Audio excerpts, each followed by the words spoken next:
Political campaign promotions are big business. In 2020, more than $6 billion was spent in advertising.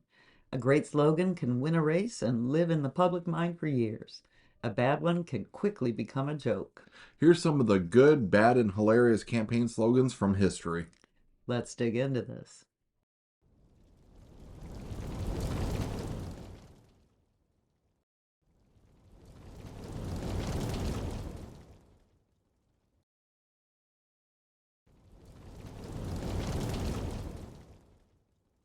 Tipa Canoe and Tyler 2.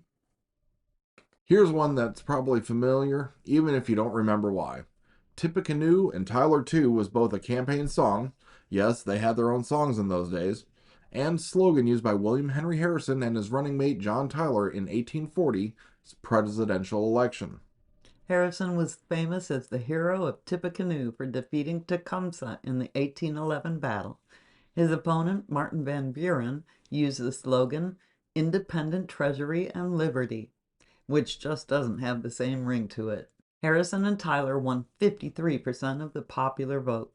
We poked you in 44, we shall pierce you in 52. James A. Polk was president from 1845 until 1849. A Democrat, he was followed by President Zachary Taylor and then Millard Fillmore when Taylor died in office, both from the Whig Party. So in 1852, the Democrats came up with the Poke and Pierce slogan to encourage voters to elect Democrat Franklin Pierce. The campaign of the Hercules of the Union, General Winfield Scott, portrayed Pierce as a silly goose, but the clever Poke and Pierce campaign took Pierce straight to the White House. "Ma, Ma, where's my pa? Ma, Ma, where's my pa?" was the slogan James G. Blain thought would win him the presidency in the Battle of Morals campaign of 1884. His opponent, Grover Cleveland, had been embroiled in a scandal, accused of having an illegitimate child. Cleveland supporters came up with Blain Blain James G. Blain, the Continental Liar from the state of Maine, to remind voters of his checkered past, including allegations of influencing legislation and profiting from the sale of bonds afterwards.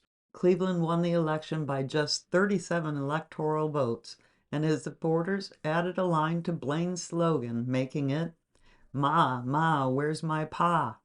Gone to the White House, ha ha ha." Make all your wet dreams come true. The campaign slogan of Make all your wet dreams come true may have a very different meaning today, but back in 1928 it was used by Al Smith, governor of New York, who was firmly against prohibition and therefore called a wet candidate. His opponent, Herbert Hoover, ran with the slogans, "Who but Hoover," and "A chicken in every pot and a car in every garage." Hoover won 58% of the popular vote and 444 of the 531 electoral votes. Prohibition remained the law of the land, and the Great Depression started in his presidency. Better a third-termer than a third-rater. In 1940, Franklin Roosevelt was running for an unprecedented third term as president. World War II was raging in Europe, and FDR had steered the country through the Great Depression. Forward with FDR and finish the job were popular with his supporters. Wendell Willkie had never run for any public office. His supporters came up with lots of slogans, and many were hilarious, but not enough to win the White House. Roosevelt won with 449 electoral votes compared to Willkie's 82. I like Ike, and I still like Ike. One of the smartest, simplest, and most remembered slogans ever came in the 1952 race between Dwight D. Eisenhower, the World War II hero, and Illinois Governor Adlai Stevenson. I like Ike helped Eisenhower win against All the Way with Adlai by a landslide.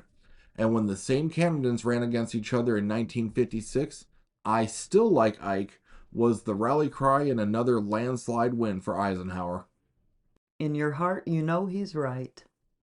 In 1964, Goldwater had several slogans tested, and for some reason went with the one that scored the worst.